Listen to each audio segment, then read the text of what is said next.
Now we'll look at some alarming new research on vitamin and mineral supplements. More than half of all American adults take some kind of daily dietary supplement. But this new study finds certain supplements may increase an older woman's risk of dying, and that certainly caught our attention. Medical correspondent Dr. Jenna Brashen is here with more. That's a tough headline, so let's talk specifically first. Which supplements are we talking about here? Well, let's break down the study, Erica, and you're right. The headline, like many, can be deceiving. First, we have to mention this study was based on associated findings. It did not show a biologic cause and effect. Very large study done from 1986 to 2004 in Finland. Very large study. They looked at almost 40,000 women, average age 62. That's also important. They found in this group, 85% of them took at least one dietary supplement a day, very similar, as Chris said, to what we do here in this country, found an associated increased risk of death amongst these older women for those in particular taking vitamin B6, folic acid, iron, magnesium, zinc, and copper.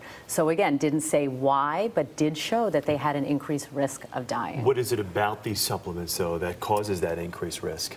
Well, in general, we don't know, Chris. And one well-respected doctor that I work with says he's very skeptical about dietary supplements, not because he thinks they don't work, but precisely because he thinks they do work. And in fact, we don't have enough data. We don't have enough well-constructed research to show us what the effect of these particular vitamins can do, especially when taken in high doses, excessive quantities. In particular, this study showed that iron had an increased risk of death. And we know that for certain people with certain types of blood disorders, excessive iron can be dangerous to the heart and the liver, so that may be one cause. And I mean, you would know this better than anyone, being an OBGYN, but for women too, I mean, iron is something that you tend to take.